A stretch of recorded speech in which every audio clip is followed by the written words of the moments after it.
Hello everyone, Gyandeep academy मध्ये तुम्हा सगळ्यांचं पुन्हा एकदा स्वागत आहे. या सेशन्स मध्ये आपण उत्तर लेखनाचा सराव मुख्य परीक्षेसाठी कसं करावा याची चर्चा करतोय.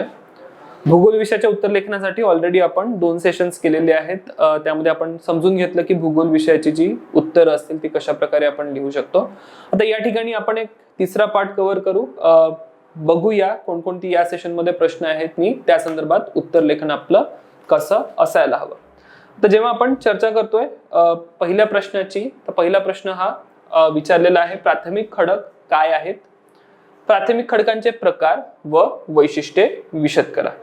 आता हा जो प्राथमिक खडकांचा प्रश्न आहे हा थेट मी UPSCच्या 2022 सालच्या GS पेपर 1 मधनं घेतलेला आहे.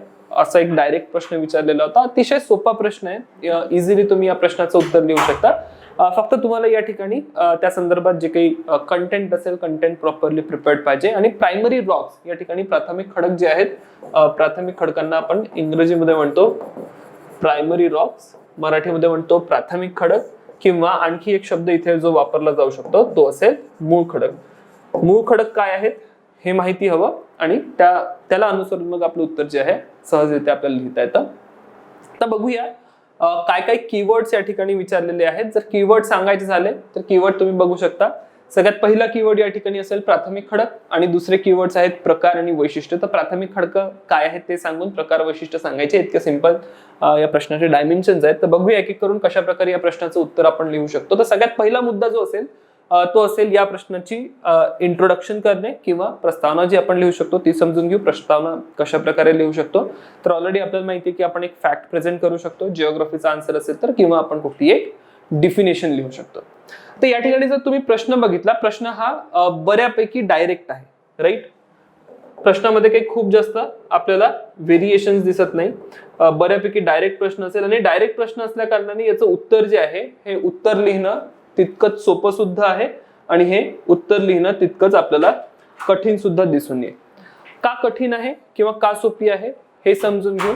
तर बघा, या ठिकाणी जेव्हा आपण प्रश्न डायरेक्ट आहे म्हणतोय, तर डायरेक्ट प्रश्नाचं स्वरूप कसं असतं की थेट तुम्हाला त्याचं उत्तर लिहावं लागेल. जे उत्तराचे पॉइंट्स आहेत तेच तुम्हाला मेन्शन करावं लागेल. आणि इंट्रोडक्शन करताना मग तुम्ही बेस्ट वे जो या ठिकाणी घेऊ शकता तो असेल की ही डिफिनेशन अप्रोचने तुम्ही इंट्रोडक्शन देऊ शकता. तुम्हाला विचारलेलं आहे प्राथमिक खडक काय, तर तुम्ही तुमच्या इंट्रोडक्शन पासून सुरुवात करा की हे प्राथमिक खडक काय, कशाला आपण प्राथमिक खडक किंवा मूळ खडक म्हणतो. तर तुम्ही सांगा की बघा, प्राथमिक खडक हे अग्निजन्य खडक आहे. लावा किंवा मॅग्मा थंड झाल्यानंतर ज्या खडकांची निर्मिती होते त्याला आपण प्राथमिक खडक म्हणतो.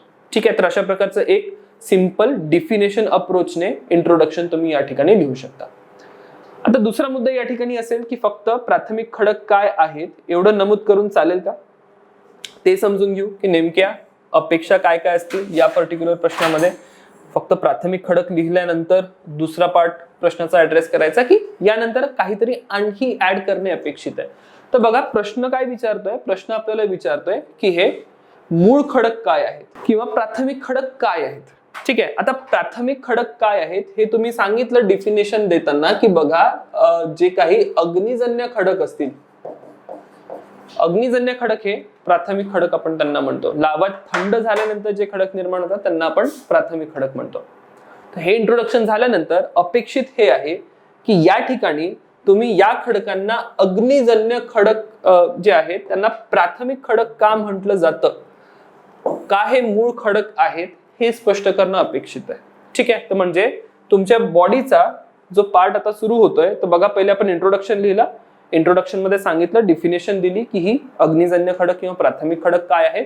त्यानंतर नेक्स्ट पार्ट जो असेल या ठिकाणी प्राथमिक खडक काय आहेत यांची आपण निर्मिती स्पष्ट करू, कशा प्रकारे या प्राथमिक खडकांची निर्मिती होते बॉडीमध्ये. पहिला पार्ट आपण हा सांगू, आणि दुसरा पार्ट जो आपल्याला या ठिकाणी महत्वाचा एक्सप्लेन करायचा आहे तो हा असेल की ही जी अग्निजन्य खडक आहे यांना आपण प्राथमिक खडक का म्हणतो, प्रायमरी का म्हणतो, प्रायमरी रॉक्स याला काय म्हटलं जातं. आपण जी स्तरित खडक असतील ज्याला आपण जलजन्य खडक म्हणतो किंवा रूपांतरित खडक आहे त्याला आपण प्रायमरी रॉक्स म्हणत नाही किंवा मूळ खडक म्हणत नाही. आपण ही जी अग्निजन्य खडक आहे, अग्निजन्य खडकांना मूळ खडक म्हणतो. तर अग्निजन्य खडकांना मूळ खडक का म्हणतो हे स्पेसिफाय करणं या ठिकाणी अपेक्षित आहे. तेव्हाच तुमचं उत्तर जे विचारते की प्राथमिक खडक काय आहेत ते कम्प्लीट होतं. नुसती इंट्रोडक्शन मध्ये व्याख्या लिहिली, त्यांची निर्मिती कशी झाली, हे सांगून चालणार नाही. तर या ठिकाणी ते प्राथमिक का आहेत किंवा त्यांना का प्रायमरी म्हटलं जातं हे तुम्हाला सांगावं लागेल. मग त्यामध्ये तुम्ही सांगाल की बघा जी ही खडकं आपल्याला आढळतात प्रामुख्याने खडकांची निर्मिती कशी होते, तर लावा थंड झाल्यानंतर खडक निर्माण होतं. खडक निर्माण झाला तो अग्निजन्य खडक असेल. अग्निजन्य खडकाची झीज होऊन काही गाळ निर्माण होईल आणि त्यातनं गाळाचे खडक निर्माण होतील आणि त्यानंतर अग्निजन्य खडक असो किंवा गाळाचे खडक असो यांचा दबाव असेल किंवा उष्णता असेल या कारणाने रूपांतरण होऊन रूपांतरित खडक म्हणजेच मेटॅमॉर्फ्ड रॉक जे आहे ते तयार होतात. तर म्हणजे प्रामुख्याने तुम्ही जर गाळाचा खडक घेतला किंवा ज्याला आपण स्तरित खडक म्हणतो, स्तरित खडक घ्या किंवा रूपांतरित खडक घ्या, या दोन्हीची निर्मिती कोणत्या खडकापासून होते किंवा त्याच्यासाठी जर लागणारं साहित्य मटेरियल जे असेल, पदार्थ जे असेल ते कुठनं येत आहेत, ते सगळेचे सगळे पदार्थ आपल्याला दिसतात की ही जी अग्निजन्य खडक आहे, अग्निजन्य खडकांपासूनच कुठेतरी त्या उरलेल्या खडकांची निर्मिती होताना आपल्याला दिसते. आणि म्हणून हे जे अग्निजन्य खडक असतील, अग्निजन्य खडकांना आपण प्राथमिक खडक असं म्हणतो. राईट. तर या ठिकाणी इतके सगळे मुद्दे तुम्हाला बॉडीमध्ये मांडणे अपेक्षित आहे. तर हे आपण पहिला पार्ट सांगितला प्रश्नाचा. प्रश्नामध्ये 2 पार्ट्स आहेत. प्राथमिक खडक काय आहे, तर याचं तुम्ही उत्तर दिलं, इंट्रोडक्शन केलं, प्राथमिक खडकांची व्याख्या. त्यानंतर बॉडीमध्ये आलात. बॉडीमध्ये तुम्ही सांगितलं की हे प्राथमिक खडक किंवा अग्निजन्य खडक कसे तयार होतात. आणि दुसरा पार्ट तुम्ही बॉडीमध्ये सांगितला की बघा ह्या प्राथमिक खडकांना किंवा अग्निजन्य खडकांना प्राथमिक खडक असं का म्हटलं जातं. ठीक आहे. देन आणखी पार्ट आहेत. बॉडीचा दुसरा पार्ट आहे किंवा प्रश्नाचा दुसरा पार्ट जर तुम्ही बघितला, इथे विचारलेले आहे प्राथमिक खडकांचे प्रकार व त्यांचे वैशिष्ट्य आपल्याला सांगायचे. आता इथनं पार्ट सोपी आहे. जर तुम्हाला प्राथमिक खडक माहिती आहे, प्राथमिक खडक काय आहेत, तर त्यांचे प्रकार सांगणे अतिशय सोपा मुद्दा आहे. प्रकार सांगत असताना तुम्हाला सांगायला लागेल की बघा जो शिलारस आहे, मॅग्मा आहे, जर तो भूपृष्ठाखाली थंड होतोय तर त्याला आपण अंतर्जात किंवा प्लुटोनिक रॉक त्याला म्हटलं जातं. ठीक आहे. एक इंट्रुझिव्ह इग्नियस रॉक इंग्रजीमध्ये म्हणतो किंवा प्लुटोनिक रॉक म्हणतो. मराठीमध्ये आपण त्याला अंतर्जात अग्निजन्य खडक म्हणतो. जर शिलारस भूपृष्ठावर येऊन थंड होतोय तर त्याला आपण एक्सट्रुझिव्ह इग्नियस रॉक इंग्रजीमध्ये म्हणतो. मराठीमध्ये आपण त्याला बहिर्जात अग्निजन्य खडक असं म्हणतो. तर हे आपण त्याचे प्रकार सांगितले. राईट. प्रमुख 2 प्रकार आहेत. त्यानंतर याचे अनेक प्रकार होऊ शकतात, अनेक सबटाइप्स आहेत. त्यामध्ये तुम्ही त्याच्या रासायनिक संरचनेवरून प्रकार सांगू शकता. काही ऍसिडिक असतील, काही बेसिक खडक असतील. त्याच्यामध्ये आढळणारे जे क्रिस्टल्स आहेत, स्फटिक जे आहे, स्फटिकावरनं त्याचे अनेक प्रकार पडतात. पण प्रामुख्याने एक आयडिया द्यायची झाली की अग्निजन्य खडकाचे किंवा प्राथमिक खडकांचे प्रकार कोणते, तर हे 2 प्रकार तुम्हाला तिथे स्पष्ट करणे गरजेचे आहे. एक असतील बहिर्जात अग्निजन्य खडक आणि दुसरे असतील अंतर्जात अग्निजन्य खडक. आता नुसते प्रकार सांगून इथे चालणार नाही. अगेन प्रकार सांगितल्यानंतर या ठिकाणी तुम्हाला उदाहरण देणे अतिशय आवश्यक आहे. ठीक आहे. बहिर्जात खडकाची कोणती उदाहरणं आहेत ती सांगा.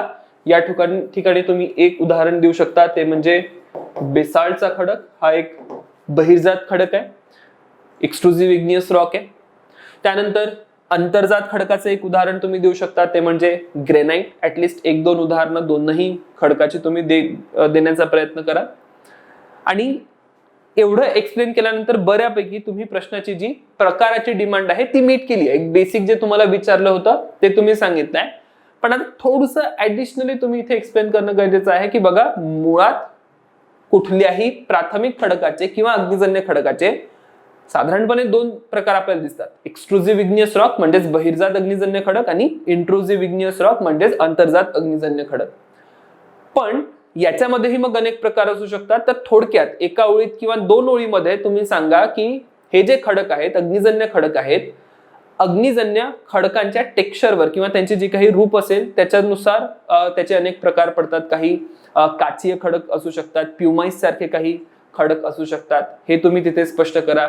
ग्रेनाइट जो असतो, ग्रेनाइटमध्ये अनेक वेगवेगळे प्रकार असतील. त्याच्यामध्ये पिग्मॅटाइट असेल, अशा प्रकारे ज्यामध्ये पिग्मॅटाइट म्हणजे जिथे आपल्याला मोठमोठाले स्फटिक दिसतात, तर ते काही आणखी छोटे छोटे प्रकार असू शकतात. तर असे अनेक प्रकार यांचे असू शकतात डिपेंडिंग अपॉन की त्यांची निर्मिती कोणत्या परिस्थितीमध्ये झालेली आहे, लावाचा थंड होण्याचा वेग कसा आहे आणि लावामध्ये कोणकोणत्या प्रकारचा रसायन किंवा त्याची रासायनिक संरचना लावाची काय आहे ते सुद्धा आपल्याला तिथे सांगणं अपेक्षित आहे. तर 1-2 ओळीमध्ये हे ठळक प्रकार सांगितल्यानंतर 1-2 ओळीमध्ये उरलेले जे काही प्रकार असतील ते सांगा. तर हा जो पार्ट आहे प्रकाराचा तो तुम्ही या ठिकाणी क्लिअर केलेला आहे. पुढचा मुद्दा या ठिकाणी जो प्रश्नामध्ये विचारलेला आहे, पुढचा मुद्दा बघा काय म्हणतो. पुढचा मुद्दा आपल्याला विचारतोय की ही जी काही खडक आहेत यांची वैशिष्ट्य काय. आता अनेक पुस्तकांमध्ये या खडकाच्या संदर्भात आपल्याला दिसून येतं की पहिला पार्ट आहे खडक कसा निर्माण होतो ते दिलेला आहे, दुसरा पार्ट दिलेला आहे की या खडकाचे प्रकार काय. पण बऱ्याच पुस्तकांमध्ये या खडकाची जी वैशिष्ट्ये असतील ही वैशिष्ट्य कुठेतरी आपल्याला मिसिंग दिसतात. काय काय नेमकी वैशिष्ट्य आहे या खडकांची ती आपण समजून घेऊ. तर सगळ्यात पहिलं जे वैशिष्ट्य आपल्याला या खडकाचं दिसून येतं तर हा खडक जो असेल हा अतिशय कठोर खडक असेल. कठोर खडक असल्या कारणाने आपल्याला याचा उपयोग अनेक ठिकाणी दिसून येतो. एक महत्वाचा उपयोग असेल तो म्हणजे बांधकाम किंवा घरगुती काही उपयोग याचे असू शकतात. जसं आपलं किचन मध्ये वगैरे आपण जो ओटा बघतो, किचन टॉप ज्याला आपण म्हणतो, तो सुद्धा याच अग्निजन्य कुठल्या तरी एका खडकापासून साधारणतः ग्रेनाइट वगैरे आपल्याला त्या ठिकाणी आढळतो. दुसरं महत्वाचं वैशिष्ट्य याचं आपल्याला दिसून येतं की यातनं पाणी झिरपत नाही, राईट. आणि पाणी झिरपत नसल्या कारणाने याचे अनेक महत्वाचे मुद्दे आपल्या समोर येतात. ज्या ज्या भागांमध्ये बसाल्टचा थर आपल्याला आढळतो, जसं दख्खनच्या पठारावर बसाल्टचा थर आपल्याला आढळतो, त्यातनं एक महत्वाचा मुद्दा जो आपल्या समोर येतो तो म्हणजे या भागातील पाणी टंचाई किंवा भूजलाची पातळी जी असेल, भूजलाच्या पातळी संबंधित अनेक मुद्दे या भागांमध्ये असतील. तर त्याचं नेमकं कारण या ठिकाणी पाणी झिरपत नाही यामध्ये आपल्याला दिसून येईल. तिसरा महत्वाचा मुद्दा या ठिकाणी आपल्याला लक्षात ठेवायचा आहे की या खडकामध्ये आपल्याला जीवाश्म आढळत नाही, फॉसिल्स आढळणार नाही, राईट. जर आपल्याला स्तरित खडकांची माहिती विचारली गेली किंवा स्तरित खडकांचं वैशिष्ट्य विचारलं गेलं तर स्तरित खडकांमध्ये आपण प्रामुख्याने एक वैशिष्ट्य सांगतो की ही जी स्तरित खडक आहेत किंवा सेडिमेंटरी रॉक्स आहेत, सेडिमेंटरी रॉक्स हे पृथ्वीचा इतिहास सांगतात. पृथ्वीच्या इतिहासामध्ये काय काय घडामोडी घडल्यात किंवा पृथ्वीच्या इतिहासामध्ये जीवसृष्टी कशा प्रकारची होऊन गेली याबद्दलची माहिती जी आहे ही आपल्याला स्तरित खडकांमधनं मिळतात. या अग्निजन्य खडकांमधनं किंवा प्राथमिक खडकांमधनं तशा प्रकारची काही माहिती आपल्याला मिळत नाही. पहिले आपण बघितलं कठोर असेल, पाण्यासाठी संबंधित काही मुद्दे आपण बघितले. त्यानंतर जीवाश्मांचा अभाव आपण या ठिकाणी बघितला. काही आणखी आर्थिक मुद्दे तुम्ही इथे मांडू शकता की बघा हे जे खडक आहे या खडकांपासून एक उदाहरण तुम्ही देऊ शकता. भारतामध्ये काळी मृदा जी आहे ही काळी मृदा याच अग्निजन्य खडकापासून निर्माण झालेली आहे. अनेक भागांमध्ये या खडकांमध्ये काही खनिज संसाधने आपल्याला दिसून येतात. आता खनिज संसाधने कधी आपल्याला या खडकांमध्ये आढळतात? धात्विक प्रकारची खनिज संसाधने जी आहे जनरली जेव्हा ही जी अग्निजन्य खडक असेल, अग्निजन्य खडकाची झीज ज्या वेळेला होते किंवा त्याचं विदारण ज्या वेळेला होतं, कालांतराने त्याच्यामध्ये धात्विक खनिज जी असतील, धात्विक खनिजांचं प्रमाण वाढतं आणि अशा प्रकारे काही खनिज आपल्याला या ठिकाणी आढळू शकतात. एक एक्झाम्पल आपण या ठिकाणी देऊ शकतो. अरावलीच्या भागांमध्ये वगैरे तुम्ही गेला तर तिथे खूप पुरातन काळातील अग्निजन्य खडक आहेत आणि त्या खडकांमध्ये अनेक धात्विक खनिज आपल्याला आढळतात. तर अशा प्रकारची काही महत्वाची वैशिष्ट्ये जी आहे ही वैशिष्ट्य आपल्याला या खडकांची देणे या ठिकाणी अपेक्षित आहे. त्यानंतर कन्क्लुजन कडे वळूया. महत्व आणि वैशिष्ट्य दोन्ही तुम्ही एक करून सांगू शकता. वैशिष्ट्य वेगळं सांगा किंवा महत्व सांगा. डायरेक्ट वैशिष्ट्य डिस्कस करताना सुद्धा आपण त्याची महत्व जी आहे ती डिस्कस केलेली आहे. फायनली या ठिकाणी जर कन्क्लुजन सांगायचं असेल तर कन्क्लुजन आपण सांगू शकतो, एक महत्व म्हणून कन्क्लुजन सांगू शकतो किंवा एक सामान्य कन्क्लुजन सुद्धा तुम्ही त्याला देऊ शकता. सामान्यतः तुम्ही हे म्हणू शकता की ही जी अग्निजन्य खडक आहेत, अग्निजन्य खडक अतिशय महत्वाची खडक आहेत जी पृथ्वीच्या वेगवेगळ्या भागांमध्ये ज्वालामुखी क्रियांमधून निर्माण झालेली आढळतात. असं एक जेनेरिक किंवा सामान्य असं कन्क्लुजन असू शकतं. दुसरं एक कन्क्लुजनाचा प्रकार असू शकतो तो म्हणजे तुम्ही त्याचं महत्व सांगून कन्क्लुजन देताय. तर दोन्ही प्रकारे कन्क्लुजन जे आहे या ठिकाणी तुम्ही प्रेझेंट करू शकता. बघूया दुसरा प्रश्न. दुसरा प्रश्न जो आहे या ठिकाणी महासागरीय अम्लीकरणाच्या संदर्भात दुसरा प्रश्न आपल्याला दिसून येतो. आता हा पर्यावरणीय भूगोलाचा भाग आहे. म्हणजे साधारणतः भूगोलामध्ये तुम्ही याचा अभ्यास करत नाही. जनरली याचा अभ्यास जो आहे हा पर्यावरणामध्ये केला जातो, पण अनेकदा पर्यावरणीय भूगोलामध्ये म्हणजे युपीएससीने अशा प्रकारे बरेचदा केलं आहे की पर्यावरणाचे काही मुद्दे असतील ते GS1 जिओग्राफीमध्ये विचारलेले आहेत. आणि म्हणून आपण हा अशा प्रकारचा एक प्रश्न तयार करण्याचा प्रयत्न करतोय ज्यामध्ये विचारलेला आहे की महासागरीय अम्लीकरणाची कारणे व परिणाम विशद करा. समजून घेऊ हे जे महासागरीय अम्लीकरण असेल ते नेमकं काय आहे, त्याची कारणे काय आहेत आणि त्याचे परिणाम काय असतील? सगळ्यात पहिले कीवर्ड्स बघा. कीवर्ड्स काय काय आहेत? महासागरीय अम्लीकरण, त्याची कारणे आणि परिणाम ही महत्वाची कीवर्ड्स आहेत. तर आपल्याला फोकस कुठे कुठे करायचा आहे? आपल्याला सांगायची आहे कारणे आणि दुसरं आपल्याला सांगायचं आहे परिणाम. फाईन, समजून घेऊ उत्तर कशा प्रकारे लिहिता येईल. अगेन इंट्रोडक्शनवर आता ऑप्शन्स आहेत. फॅक्ट लिहा किंवा डिफिनेशन द्या. आता जेव्हा अशा प्रकारचा एक मुद्दा आपल्या समोर येतोय तर या ठिकाणी एक फॅक्ट तुम्ही मांडू शकता. फॅक्ट काय असू शकतो? फॅक्ट हा असू शकतो की मागच्या काही दशकांमध्ये किंवा मागच्या काही वर्षांमध्ये, मागच्या काही काळामध्ये महासागराची जी अम्लीयता आहे त्या अम्लीयतामध्ये किती फरक झालेला आहे. ठीक आहे, तर साधारणतः असं म्हटलं जातं काही 0.8 pH च्या आसपास महासागरांच्या अम्लीयतेमध्ये वाढ झालेली आहे. म्हणजे pH जो आहे तो खाली सरकलेला आहे, ऍसिडिक होत आहे. ठीक आहे, अशा प्रकारचा एक आकडा आपल्या जवळ आहे.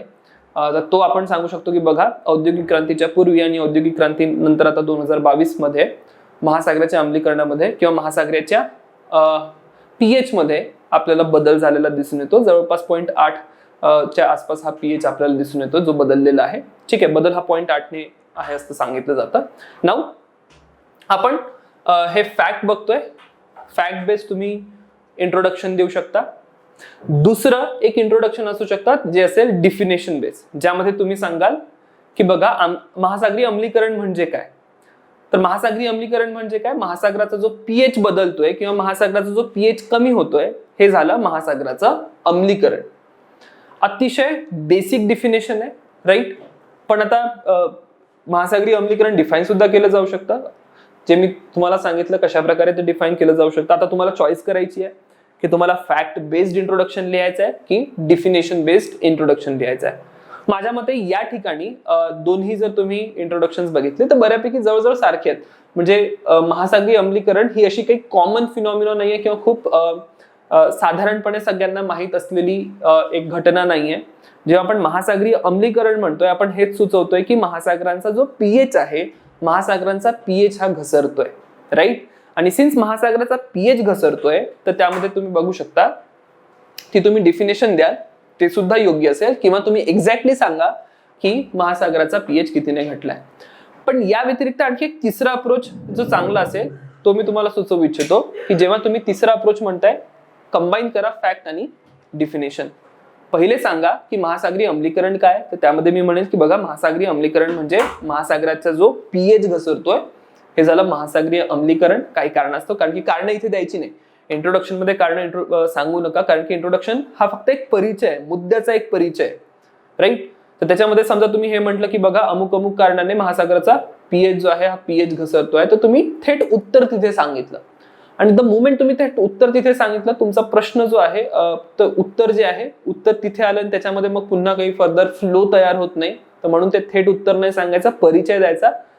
pH कमी होतोय आणि pH मग कितीने कमी झाला ते सांगा. म्हणजे मी काय केलं, मी फक्त फॅक्ट नाही लिहिला, मी फक्त डिफिनेशन नाही लिहिली, मी दोन्हीला कंबाईन केलं. मी एक डिफिनेशन लिहिली एका ओळीमध्ये, दुसऱ्या ओळीमध्ये फॅक्ट लिहिला, राईट. आणि हे कंबाईन इंट्रोडक्शन जे आहे, कंबाईन इंट्रोडक्शन आपण प्रेझेंट करतोय. ठीक आहे, पहिला मुद्दा आपण या ठिकाणी डिस्कस केला की इंट्रोडक्शन याचा कसं लिहिलं जाऊ शकतं. दुसरा मुद्दा बघूया. या ठिकाणी कारणे आपल्याला सांगणं अपेक्षित आहे की महासागराचं अम्लीकरण कोणत्या कारणाने होत आहे. तर आता या ठिकाणी कारण तर देतच आहोत आपण, कारण देणे अपेक्षित आहे. एका ओळीमध्ये तुम्ही सांगू शकता की बघा कार्बन डायऑक्साईडचं, जीवाश्म इंधनांच्या जाळण्यामुळे कार्बन डायऑक्साईडचं प्रमाण जे वाढतंय त्या कार्बन डायऑक्साईडच्या प्रमाण वाढण्यामुळे महासागरांचं अम्लीकरण होत आहे. ठीक आहे, कारण तुम्ही स्पष्ट केलं. पण आता याच कारणामध्ये बघा खरंच तुम्हाला असं दिसतंय का की महासागरीय अम्लीकरणाची जी प्रक्रिया आहे किंवा महासागरीय अम्लीकरण कसं होतंय हे स्पष्ट होतंय का? नाही. तर या ठिकाणी मग तुम्हाला कारण तर द्यावंच लागेल. कारण एकदम सिंपल आहे. जीवाश्म इंधन आपण जाळतोय, जीवाश्म इंधनांकारण कार्बन डायऑक्साईडचं प्रमाण वातावरणामध्ये वाढतंय आणि कार्बन डायऑक्साईडचं प्रमाण वातावरणामध्ये वाढतंय. त्या कारणाने आपण बघतोय की हे जे कार्बन डायऑक्साईड आहे हे महासागरांमध्ये सुद्धा विरघळत आहे आणि महासागरांमध्ये विरघळत असताना त्याचा एक परिणाम आपल्याला जो दिसून येतो की जी महासागरांची अम्लीयता आहे ही महासागरांची अम्लीयता वाढते. राईट.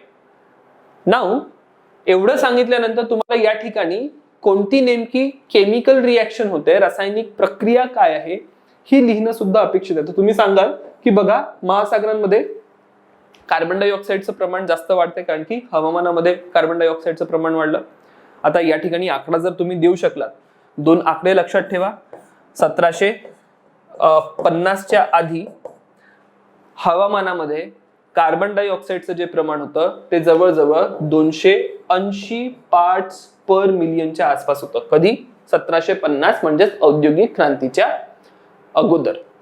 आणि 2021चा आकडा आले आहे, कुठे 409 असेल, कुठे 411 असेल. 411 पार्ट्स पर मिलियन इतकं कार्बन डायऑक्साईड वाढलेलं, म्हणजे जवळजवळ या ठिकाणी तुम्ही म्हणू शकता की 45-46% काही कार्बन डायऑक्साईडचं प्रमाण हवामानामध्ये वाढलेलं आहे. राईट. तर या ठिकाणी आपण काय म्हटलं, कारण सांगितली की जीवाश्म इंधन आहे, जीवाश्म इंधनाकारण कार्बन डायऑक्साईडचं प्रमाण वाढलं आणि हे एक महासागरीय अम्लीकरणाचं प्रमुख कारण आहे. ठीक आहे, कारण मांडलं. त्याच्यानंतर सांगा की 1750 मध्ये कार्बन डायऑक्साईडचं प्रमाण 280 ppm होतं. 2021 मध्ये कार्बन डायऑक्साईडचं प्रमाण 411 पार्ट्स पर मिलियन झालेलं आहे. त्यानंतर सांगा की कशा प्रकारे वातावरणामध्ये कार्बन डायऑक्साईडचं प्रमाण वाढलं, त्यानंतर हाच कार्बन डायऑक्साईड महासागरांमध्ये मिसळतो. महासागरांमध्ये मिसळल्यानंतर रिॲक्शन होईल, याचा एक ऍसिड तयार होतं H2CO3.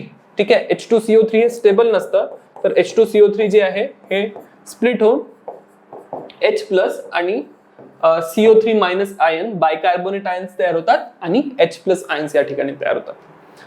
आता जर तुम्हाला बेसिक केमिस्ट्री आठवत असेल, कधी पण कुठल्याही पीएच काय आहे, पीएच वारंवार आपण जे पीएच शब्द वापरतोय ज्यातनं आपण कुठला पदार्थ ऍसिड आहे किंवा बेस आहे हे सांगतोय. आपण प्रामुख्याने सांगतोय की त्या ठिकाणी H+ आयन्सचं कॉन्सन्ट्रेशन किती आहे. राईट. आणि या ठिकाणी तुम्ही सांगा की बघा अशा प्रकारे कार्बन डायऑक्साईड जेव्हा पाण्यामध्ये विरघळतो, कार्बन डायऑक्साईड पाण्यामध्ये विरघळल्यानंतर H+ आयनचं कॉन्सन्ट्रेशन जे आहे, H+ आयनचं कॉन्सन्ट्रेशन वाढतं. आणि हे जे H+ आयनचं कॉन्सन्ट्रेशन वाढण्याची प्रक्रिया आहे, इट इज नथिंग बट हेच आहे ओशन ऍसिडिफिकेशन किंवा महासागरीय अम्लीकरण. म्हणजेच H+ आयनचं कॉन्सन्ट्रेशन वाढलं तर आपोआप समुद्रांचा जो पीएच आहे, पीएच हा घसरायला लागेल. राईट. तर पहिले आपण इंट्रोडक्शन मध्ये एक फॅक्ट सांगितला, एक डिफिनेशन दिली. बॉडीमध्ये आलो तर पहिले एक थेट कारण सांगितलं की बघा जीवाश्म इंधन जाळल्या कारणाने कार्बन डायऑक्साईडचं प्रमाण वाढलं आणि या कार्बन डायऑक्साईडचा परिणाम आपल्याला दिसतोय की महासागरीय अम्लीकरण होत आहे. मग आपण सांगितलं की हे महासागरीय अम्लीकरण कसं होतंय, कार्बन डायऑक्साईड H2O मध्ये मिक्स होतं, पाण्यामध्ये विरघळतं, त्यातनं H2CO3 तयार होऊन H+ आयनचं कॉन्सन्ट्रेशन महासागरांमध्ये वाढतं. आणि H+ आयनचं कॉन्सन्ट्रेशन वाढणं म्हणजे इटसेल्फ हे पीएच जो आहे, पीएच कमी होणे किंवा आम्लीयता किंवा ऍसिडिफिकेशन होण्याची प्रक्रिया आपण म्हणू शकतो. ठीक आहे. तर एकंदरीत तुम्ही स्पष्ट केलं. तुम्हाला जरीही कारण विचारलं असेल तरी लक्षात घ्या की या ठिकाणी या प्रक्रिया स्पष्ट करणं जास्त गरजेचं आहे, कारण की नुसतं 2 ओळीमध्ये कारण देऊन तुमचं उत्तर क्लिअर होत नाहीये. यानंतरचा पार्ट समजून घेऊ. पुढचा पार्ट असेल तो म्हणजे परिणाम. आता हे परिणाम सांगत असताना थेट परिणाम सांगू नका, त्याचे 2 गट करा. पहिला गट असेल तो असेल सागरी परिसंस्थेवरील जो परिणाम होतोय तो, आणि दुसरा जो गट या ठिकाणी असेल तो असेल आर्थिक परिणाम. म्हणजे फक्त सागरी परिसंस्थांवरच परिणाम होत नाहीये. जर सागरी परिसंस्थांवर परिणाम होतोय तर मानवी जीवनावर सुद्धा त्याचा काही परिणाम होत असेल. सागरी परिसंस्थांवर जर परिणाम आपण सांगतोय तर सागरी परिसंस्थांवरील काय परिणाम असेल, तर आता ही एक इलॅबोरेट गोष्ट आहे. जेव्हा आपण एन्व्हायरमेंट मध्ये कधी ते शिकू तर तिथे कव्हर करू की एक्झॅक्टली काय काय प्रोसेस असतात, खूप डिटेल्ड आहे. पण सागरी परिसंस्थांवर जर परिणाम सांगायचा झाला तर या ठिकाणी आपण सोप्या भाषेत सांगतो की जे कॅल्शियम कार्बोनेट CaCO3चं एक बाह्य कवच बनवणारी जितकीही जीव असतील. ठीक आहे. आता याची सुद्धा एक रासायनिक प्रक्रिया आहे. तर सिंपल शब्दांमध्ये आपण या ठिकाणी सांगतोय की कॅल्शियम कार्बोनेटचं बाह्य कवच असणारे जितके जीव असेल त्या जीवांना आपल्याला हानी होताना महासागरीय अम्लीकरणाने ती हानी होते असं दिसून येतं.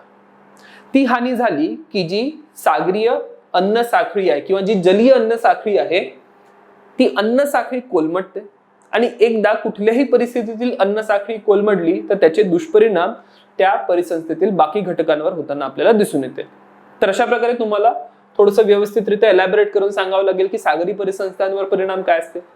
आता एकदा तुम्ही सागरी परिसंस्थांवर परिणाम सांगितले तर त्यानंतरचा मुद्दा असेल आर्थिक परिणाम. मानवी जीवनावर काय परिणाम असेल म्हणा किंवा आर्थिक परिणाम म्हणा.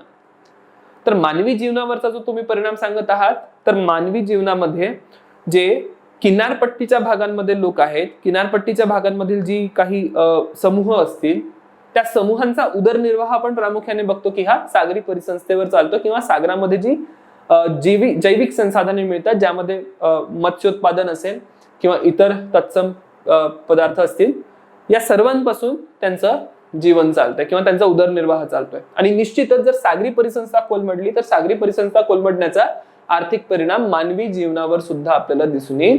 आणि सोबतच काही या ठिकाणी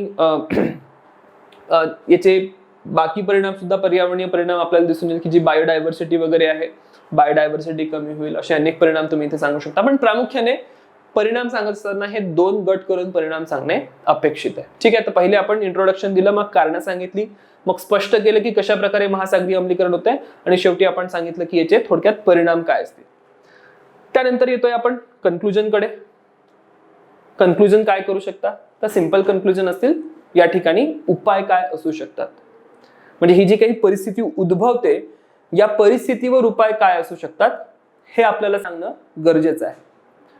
पहिला उपाय आपण हा सांगू शकतो की बघा, स्वच्छ इंधने जी आहेत किंवा स्वच्छ संसाधने जी आहे ऊर्जेची ती आपण वापरू जेणेकरून जीवाश्म इंधनांचा वापर कमी होत आहे, कार्बन डायऑक्साईडचं प्रमाण वातावरणामध्ये कमी होत आहे आणि त्यातून आपण सहजरित्या येणाऱ्या काळामध्ये जे ओशन ऍसिडिफिकेशन किंवा महासागरीय अम्लीकरण होऊ शकतं ते थांबवू शकतो.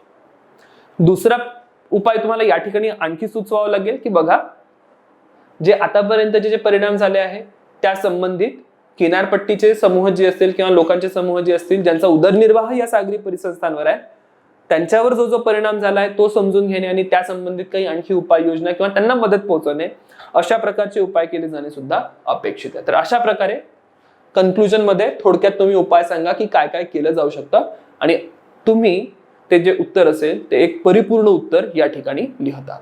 फाईन. तर आपण 2 प्रश्न बघितले. पहिला एक बेसिक प्रश्न होता प्राथमिक खडकांवर आणि दुसरा महासागरांच्या संदर्भात किंवा महासागरीय अम्लीकरणाच्या संदर्भात आपण एक प्रश्न घेतला. तर हे होते या सेशनचे 2 प्रश्न. भेटूया आता पुढच्या सेशनमध्ये आणखी असेच 2 प्रश्न घेऊन. Till then have good time.